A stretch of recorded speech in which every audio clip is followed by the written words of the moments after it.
Assalamu ala Rasulillah wa ala alihi wa sahbihi wa man wala, amma ba'd.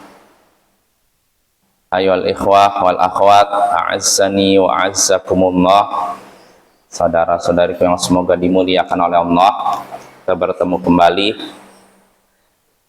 di malam Senin untuk mengkaji kitab Tauhid alladhi huwa haqqullahi 'alal 'abid, karya Syekhul Islam Muhammad bin Abdul Wahhab bin Sulaiman At-Tamimi rahimahullahu ta'ala. Ya, pada pertemuan sebelumnya kita menyelesaikan babu maja'a fil musawwirin, bab keterangan tentang para penggambar. Ya, kita sudah membahas hadis-hadis yang ada dalam bab tersebut, ya. Berarti kita masuk masail. Ya, kita masuk masail dari bab tersebut, ya, bab tentang para penggambar, ya. Apa masalahnya? Al-ula, permasalahan pertama, kata Syekh, at-taghlidhu syadidu 'alal musawwirin, ancaman keras bagi para penggambar. Orang yang menggambar mendapatkan ancaman yang keras, karena Allah menyatakan siapa yang lebih zalim daripada orang yang berusaha menciptakan seperti ciptaanku. Nah, berusaha menandingi Allah dalam hal penciptaan. Ya, ini menunjukkan orang yang membuat gambar bernyawa, makhluk bernyawa, terancam siksa yang keras. Ya. Itu yang pertama. Atsaniyatu, permasalahan kedua, at-tanbihu 'alal 'illah wa huwa tarkul adabi ma'allah liqaulihi wa man adlamu mimman dhahaba yakhluqu ka khalqi. Yang kedua, mengingatkan tentang alasan kenapa orang-orang yang menggambar makhluk bernyawa mendapatkan ancaman keras. Apa alasannya? Yaitu meninggalkan adab kepada Allah. Artinya tidak beradab kepada Allah. Itu berdasarkan firman Allah dalam hadis kursi tadi, siapakah waman adlamu mimman dhahaba yakhluqu ka khalqi? Siapakah yang lebih zalim daripada orang yang berusaha melakukan penciptaan seperti ciptaanku? Nah, di sini menunjukkan orang yang membuat gambar, kenapa dapat ancaman yang keras? Karena alasannya mereka tidak beradab kepada Allah. Allah membuat ciptaan, mereka juga seakan-akan membuat ciptaan, menandingi Allah dalam hal penciptaan. Nah, ini yang kedua. Ats-tsalitsatu, yang ketiga, at-tanbihu 'ala qudratihi wa 'ajzihim liqaulihi falyakhluqu dzarratan aw sya'ira. Mengingatkan tentang kekuasaan Allah dan kelemahan mereka. Artinya dari hadis tadi, Allah ingin mengingatkan tentang Allah itu maha kuasa, sedangkan hamba sangat lemah. Ya, itu berdasarkan firman Allah Ta'ala tadi, falyakhluqu dzarratan aw sya'iratan. Ya, silahkan mereka menciptakan semut atau gandum atau biji. Sanggup tidak? Nggak bisa, ya. Ini Allah ingin ingatkan bahwa Allah Maha Kuasa, sanggup menciptakan, sedangkan makhluk tidak sanggup menciptakan. Nah, ini yang ketiga. Ar-rabi'atu, permasalahan keempat, at-tasrihu bi annahum asyaddun nasi 'adzaba. Permasalahan keempat, keterangan yang tegas, pernyataan yang tegas bahwasanya mereka, para penggambar, adalah orang-orang yang akan mendapatkan siksa yang sangat berat. Mereka adalah orang-orang yang akan mendapatkan siksa yang sangat berat. Sebagaimana Nabi SAW bersabda ini dalam hadis yang sudah kita bahas, inna asyaddan nasi 'adzaban yaumal qiyamah alladzina yudahi'una bi khalqillah. Manusia yang paling berat siksanya di hari kiamat yaitu orang yang menyerupai ciptaan Allah, berusaha menyerupai Allah dalam hal penciptaan. Nah, orang seperti ini orang-orang yang mendapatkan siksa yang sangat berat, ya. Artinya para penggambar itu ancamannya bukan ancaman ringan, ancaman berat. Siksa yang akan mereka rasakan juga bukan siksa yang ringan, tapi siksaan yang berat, ya. Maka hendaknya kita jauhi perbuatan menggambar, ya, makhluk bernyawa. Al-khamisatu, permasalahan kelima, annallaha yakhluqu bi'adadi kulli suratin nafsan yu'adzabu bihal musawwiru fi jahannam. Permasalahan kelima, bahwasanya Allah akan menciptakan, bahwasanya Allah di setiap gambar yang dibuat akan menciptakan jiwa, sehingga dengan itu para penggambar akan disiksa di neraka jahanam. Artinya setiap gambar yang dibuat oleh para penggambar ini akan diberikan jiwa, roh, lalu akan menyiksa orang yang menggambarnya. Makin banyak membuat gambar, berarti makin banyak yang nyiksanya. Nah, ini bukan perkara yang remeh, Bapak, ya.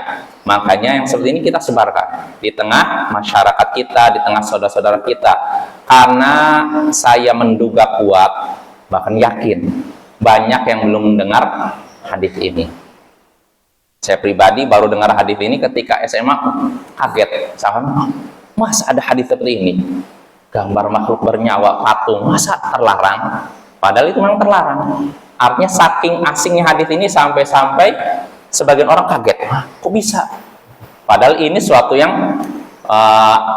yang masyhur, artinya dikenal dari kalangan umat terdahulu. Artinya di kalangan sahabat tabi'in udah pada tahu hadis-hadis seperti ini. Maka ini Bapak, ini kita sebarkan, ya, sebagai bentuk rasa sayang kita kepada saudara kita seiman, ya. Karena ada di antara mereka membuat gambar-gambar dalam keadaan tidak tahu kalau itu terlarang, ya. Ya, kita berikan uzur, artinya maaf, mungkin karena mereka tidak tahu, bukan disengaja. Walaupun kita akui ada orang yang sengaja melakukan itu karena ada syubhat dari dai-dai bermasalah yang menyatakan nggak apa-apa kok membuat seperti itu, nggak apa-apa, itu kan kecuali kalau niatnya untuk menyerupai Allah, itu baru nggak boleh. Nah, ini keliru, ya. Nggak seperti itu. Nabi contohnya ketika menyuruh Ali bin Abi Thalib, janganlah engkau meninggalkan satu pun gambar kecuali engkau hapus. Apakah Nabi menyebutkan kecuali kalau gambar itu bukan untuk menandingi Allah, apa-apa? Apakah Nabi menyebutkan itu? Enggak kan? Enggak mengecualikan, kan? Pokoknya apapun gambar dihapus. Ini menunjukkan nggak ada alasan, kalau yang gambarnya dibuat bukan untuk menandingi Allah, ini nggak apa-apa. Tapi kalau untuk menandingi Allah, ini baru nggak boleh. Nggak seperti itu. Nggak seperti itu. Nggak ada perincian seperti itu. Walaupun kita akui dosanya beda memang. Orang yang membuat gambar dalam rangka menandingi Allah, dosa tidak? Dosanya sangat besar. Tapi kalau ada orang membuat gambar makhluk bernyawa dengan tujuan dia membuatnya tanpa tujuan untuk menandingi Allah, dosa tidak? Dosa, tapi dosanya di bawah yang pertama tadi. Kalau orang yang membuat gambar dengan niat menandingi Allah, membuat ciptaan seperti ciptaan Allah, ini musyrik. Jelas Bapak, ya? Musyrik ini. Bukan muslim lagi, keluar dari Islam. Tapi kalau seorang yang membuat gambar nggak ada niat seperti itu, dia cuma mungkin suka saja membuat gambar-gambar gitu, maka tentu dosanya tidak seperti yang pertama tadi, ya. Dosanya di bawah itu, tapi tetap dosa besar, Bapak. Karena ancaman dalam hadis tadi, bahkan dalam hadis Ibnu Abbas, Rasulullah berkata, kullu musawwirin finnar, setiap penggambar akan di neraka. Semuanya, nggak dikecualikan, Bapak, ya. Ini menunjukkan membuat gambar makhluk bernyawa ini bukan perkara yang kecil, ini perkara besar yang harus kita jauhi. Itu yang kelima. As-sadisatu annahu yukallafu an yanfukha fiha ruh, bahwasanya penggambar akan dibebani untuk meniup roh pada gambar yang ia buat. Orang yang membuat gambar nanti akan disuruh meniup roh pada gambar yang ia buat. Bisa tidak kira-kira? Bisa. Makanya nanti disiksa. Kamu nggak bisa meniupkan roh padanya. Akhirnya Allah yang buat roh, siksa dia. Nah, ini bahaya nih Bapak ya. Makin banyak yang dia buat, makin banyak gambar yang ia buat, nanti Allah nyuruh dia, tiupkan roh pada gambarmu yang ini, tiupkan roh pada gambarmu yang ini. Nggak bisa. Akhirnya Allah berikan roh, nyiksa dia. Makin banyak dia buat gambar, makin banyak yang nyiksa Bapak ya. Ini yang sadis, yang keenam. As-sabi'atu, permasalahan ketujuh, al-amru bi tamsiha idza wujidat. Perintah untuk menghapus gambar-gambar itu jika ada, didapati, diketahui. Artinya yang diperintahkan kita itu kalau kita tahu, lihat. Ada pun yang tidak kita ketahui, tidak kita lihat, ya kita nggak perlu cari-cari Bapak ya. Sama seperti ini. Apa sikap kita ketika menyaksikan ada ular di depan mata kita? Masih bukan di rumah, di luar. Apa sikap kita? Diapakan rohnya? Apa ularnya? Dibunuh kan? Ada perintahnya kan? Bahkan sebutkan dalam hadis, umirtu biqatlil aswadain, al-hayya wal aqrab fi shalah. Aku diperintahkan membunuh dua hewan hitam, ular dan kalajengking ketika sholat. Jadi ketika sholat, lalu ada ular, bunuh. Dan nggak perlu dibatalkan. Walaupun gerakannya banyak. Kata Nabi, aku diperintahkan membunuh dua hewan hitam, yaitu ular dan kalajengking. Aku diperintahkan. Siapa yang memerintahkan? Allah kan? Allah memerintahkan Nabi kan? Nah, artinya gini, kalau kita menyaksikan ular depan mata kita, kita bunuh. Iya nggak?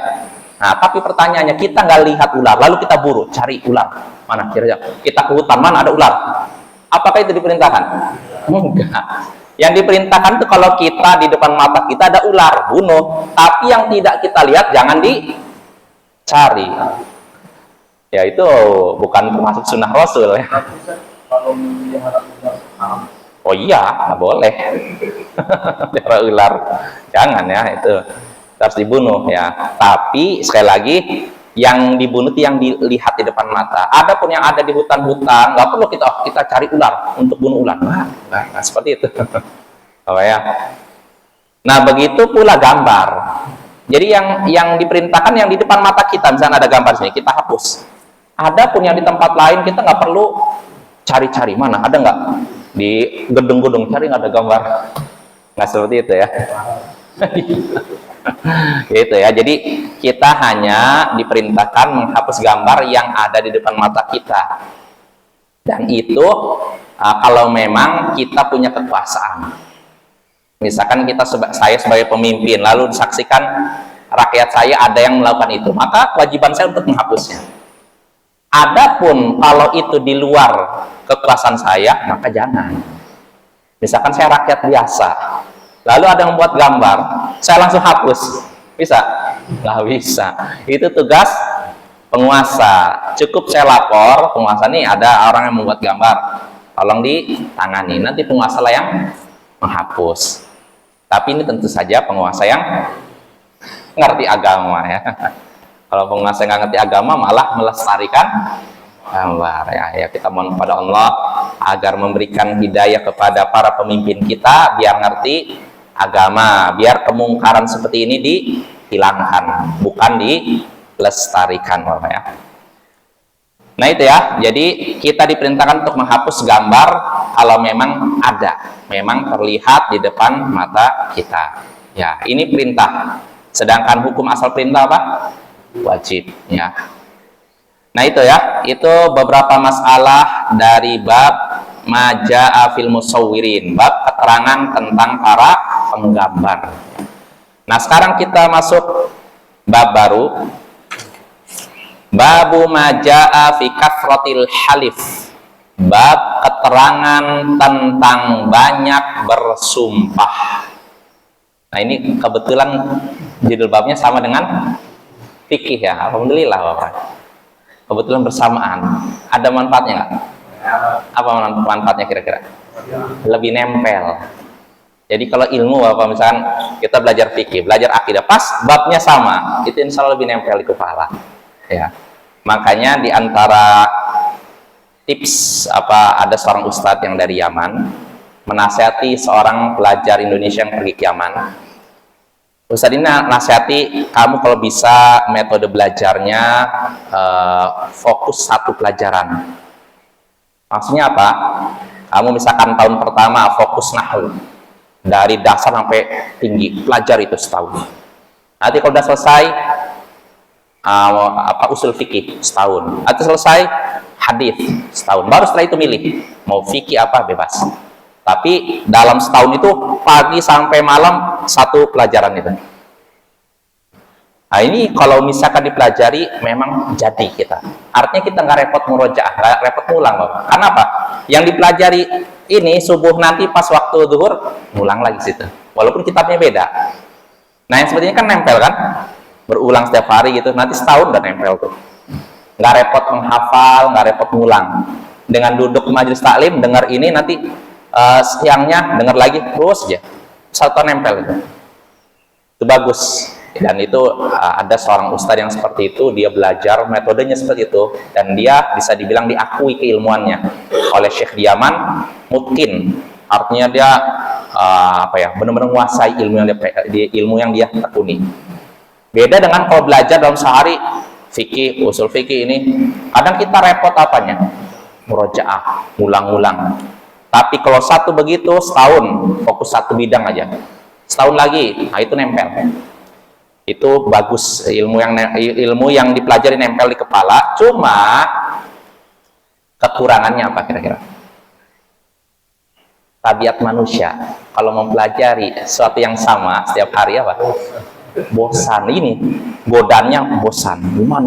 Tadi pagi membahas misalkan masalah hukum, masalah apa? Bersumpah. Nanti sumpah juga sehari itu aja. Kalau tabiat manusia pengennya ganti-ganti kan, akhirnya bosan, kadang belum sampai setahun dah ganti kitab.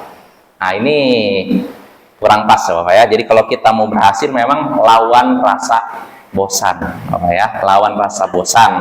Selagi yang kita lakukan bermanfaat, lanjutkan. Jangan ada istilah bosan. Kalau memang niat kita lillahi ta'ala, Bapak ya. Tapi itu bukan kewajiban ya. Artinya kalau ada orang yang belajar metodenya sehari, belajar fikih, hadis, akidah, ya nggak apa-apa juga ya. Tapi kalau mau yang lebih matang, belajarnya 1 tahun itu satu bidang, satu disiplin ilmu. Nanti tahun berikutnya gitu dan itulah yang sudah dipraktekkan sebagian asatidzah kita yang belajar di Yaman ya. Nah itu tentang ini ya, babu maja'a fi kathratil halif, bab keterangan tentang banyak bersumpah ya. Jadi sumpah sudah kita bahas, tujuan sumpah untuk apa? Menguatkan pernyataan yang kita ucapkan. Karena kalau kita cuman saya saksikan di sana ada kebakaran di puro, itu biasa aja. Tapi kalau demi Allah saya saksikan di puro ada kebakaran, ini lebih meyakinkan. Nah itu tujuan dari sumpah ya, tujuannya untuk meyakinkan. Nah kita baca dalil yang disebutkan oleh Syekh dalam bab keterangan tentang banyak bersumpah. Nah di sini wa qaulullahi ta'ala wahfazu aimanakum. Oh iya Bapak, di sini kan disebutkan bab keterangan tentang banyak bersumpah. Tidak disebutkan hukumnya. Terus bagaimana kita bisa tahu hukumnya? Kita bisa lihat dengan membaca dalil yang disebutkan oleh Syekh pada bab ini. Wa qaulullahi ta'ala wahfazu aimanakum. Firman Allah Ta'ala wahfazu aimanakum, jagalah sumpah-sumpah kalian.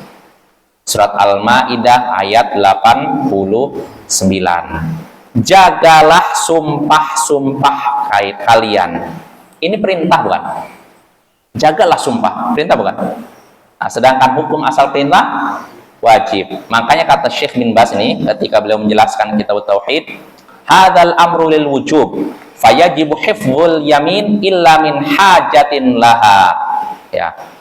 Perintah ini untuk menunjukkan wajib. Karena itu wajib menjaga sumpah. Ya, jadi wajib menjaga sumpah. Kita wajib menjaga sumpah kita. Jangan melalaikan atau istilahnya menyia-nyiakan sumpah kita. Nah, cuman pertanyaannya, apa yang dimaksud menjaga sumpah?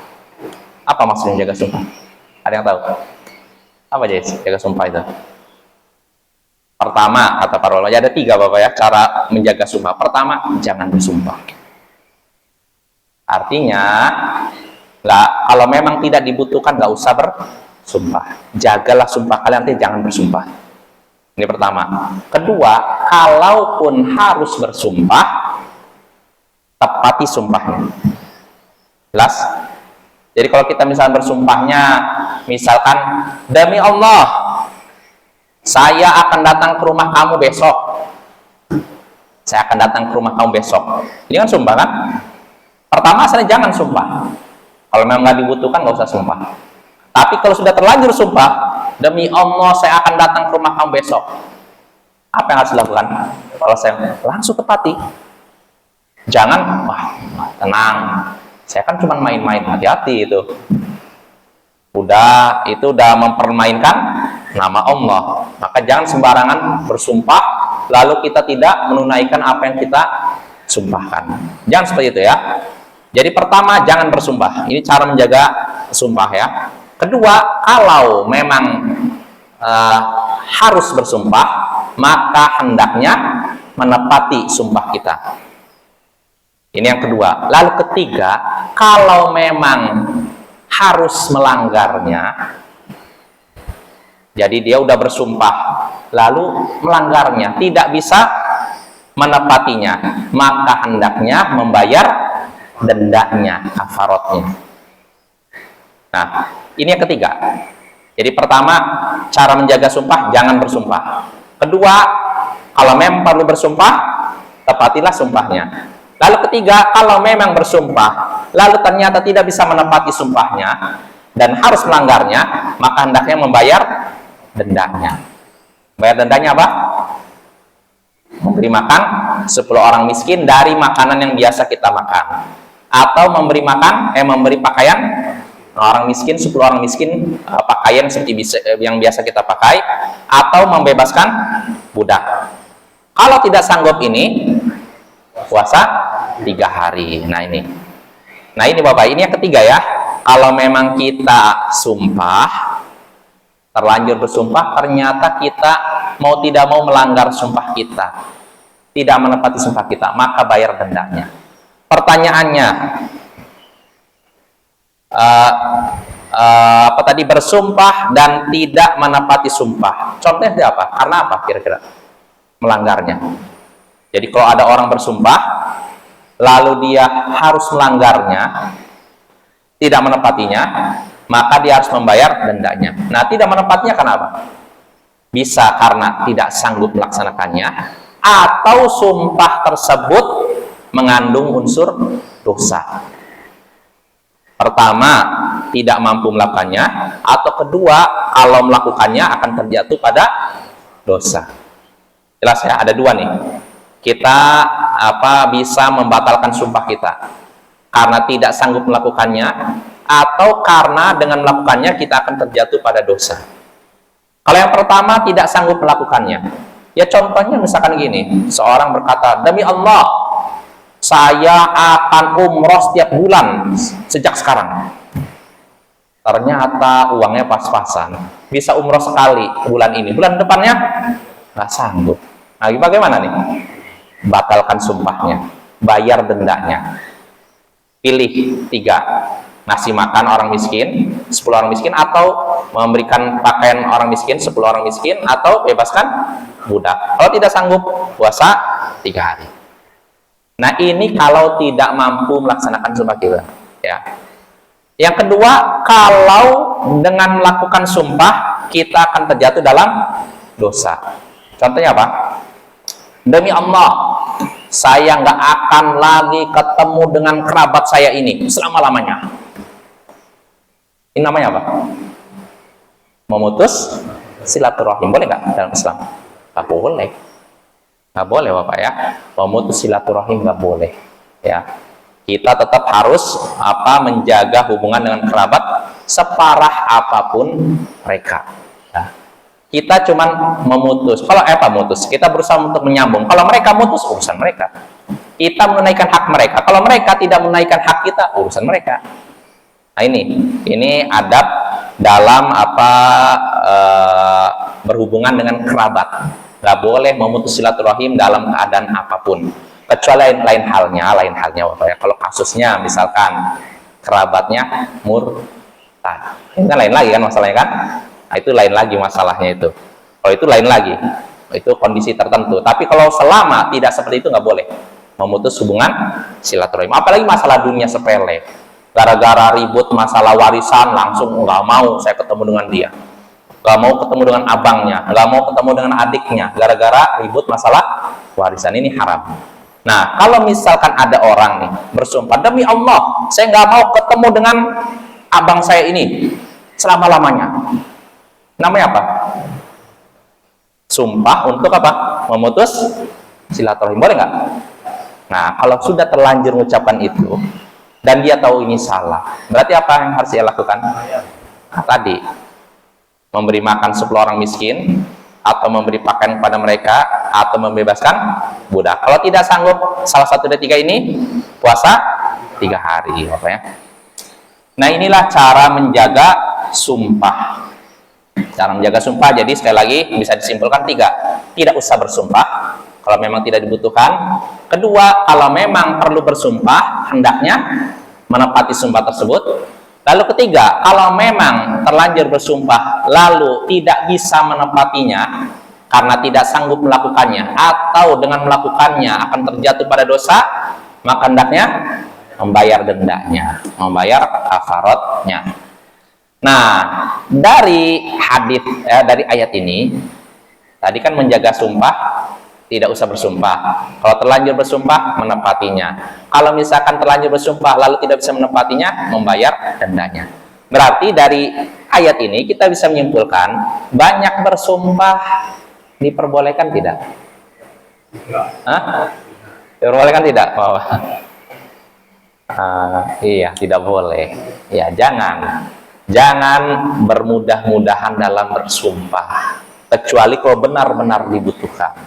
Makanya Imam An-Nawawi menyebutkan dalam kitab Syarah Sahih Muslim bahwasanya banyak bersumpah ini makruh. Makruh, dibenci. Dibenci siapa? Allah ya. Itu tidak diizinkan banyak bersumpah tanpa dibutuhkan. Lain halnya kalau dibutuhkan. Dan saya yakin kalau memang dibutuhkan, yang namanya kebutuhan apakah terus-menerus?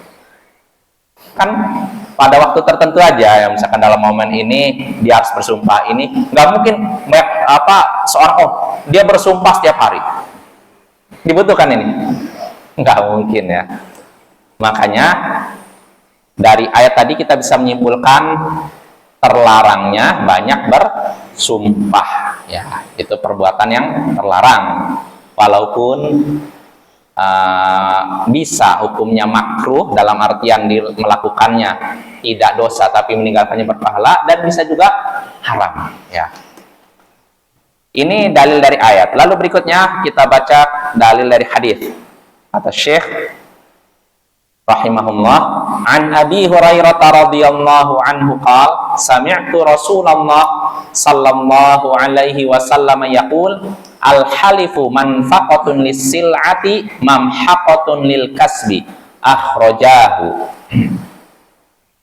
Dari Abu Hurairah, semoga Allah meridainya, ia berkata, aku mendengar Rasulullah sallallahu alaihi wasallam bersabda, sumpah itu bisa melariskan dagangan tapi melenyapkan penghasilan. Hadis ini dikeluarkan oleh Bukhari dan Muslim. Jadi kata Rasulullah, sumpah itu bisa melariskan dagangan tapi melenyapkan penghasilan. Ini diriwayatkan Bukhari Muslim. Sebenarnya yang dalam riwayat Bukhari Muslim nggak seperti ini. Ini diriwayat An-Nasa'i kalau nggak salah. Kalau dalam riwayat Bukhari Muslim, sumpah itu bisa melariskan dagangan tapi melenyapkan keberkahan itu. Kalau di sini kasab bukan barokah. Kasab itu penghasilan. Kira-kira maknanya bertentang nggak? Sama sebenarnya. Artinya gini Bapak, yang namanya sumpah, memang kalau dengan sumpah orang jadi tertarik apa? Belikan. Oh, demi Allah ini saya beli, modalnya cuma 100.000, padahal 50.000 misalkan. Orang bilang, oh iya 100.000, karena dia udah sumpah, orang percayakan dia. Memang ini jadi laris dagangan, tapi ini akan melenyapkan keberkahan. Artinya ya yang masuk ke kantongnya banyak, memang banyak, tapi nggak berkah, kebaikannya nggak banyak. Artinya bisa hilang begitu aja, karena banyak orang bahwa penghasilan, pemasukan banyak, tapi kok hilang begitu aja. Seakan-akan kayak nggak apa ya, nggak, dia sendiri nggak merasakan kok bisa hilang. Perasaan yang masuk banyak, tapi kok hilang cepat sekali. Nah itu tandanya apa? Nggak berkah. Hati-hati nih. Kalau kita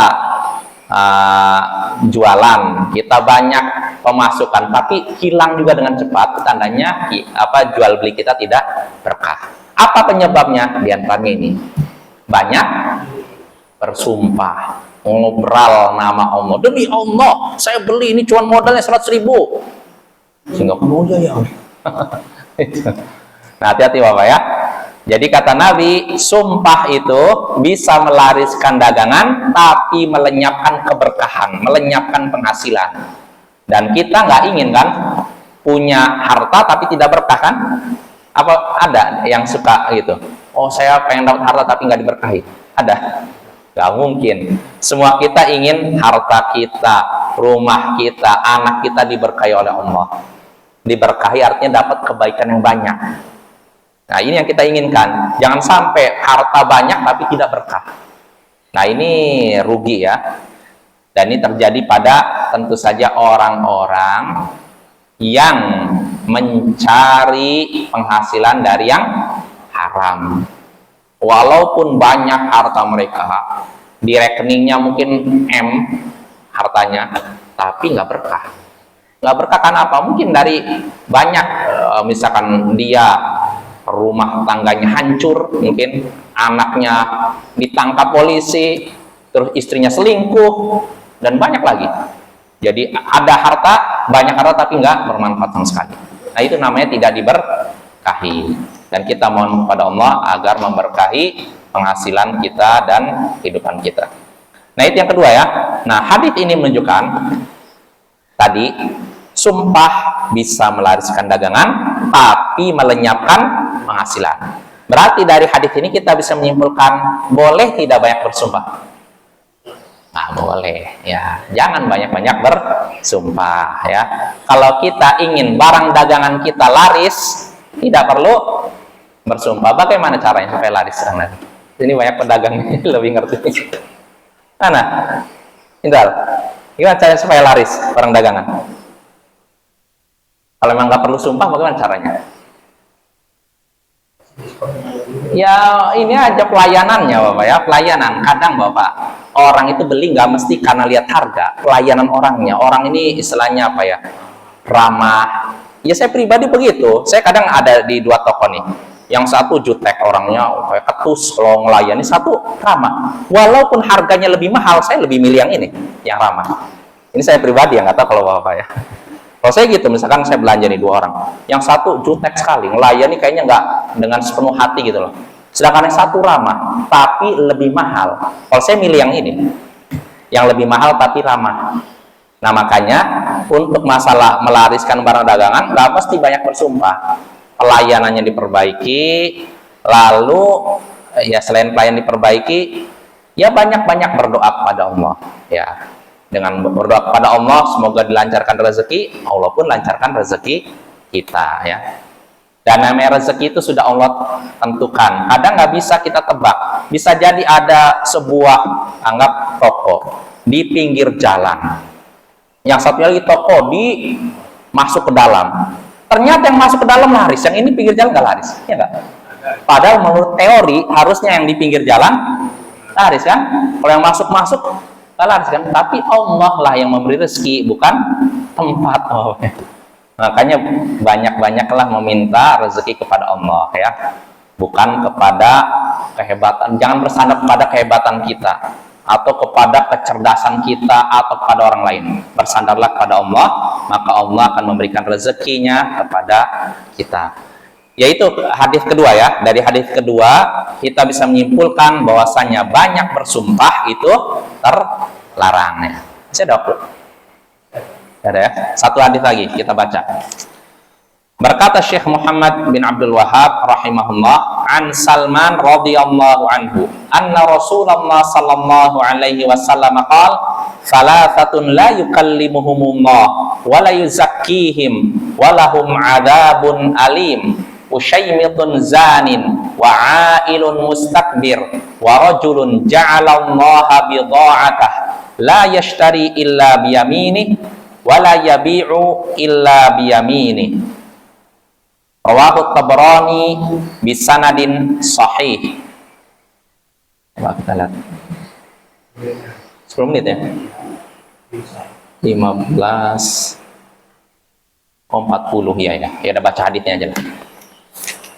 Dari Salman, semoga Allah meridhoinya, bahwasanya Rasulullah sallallahu alaihi wasallam bersabda, 3 orang yang tidak akan diajak bicara Allah, tidak akan Allah sucikan, dan mereka akan mendapatkan siksa yang pedih.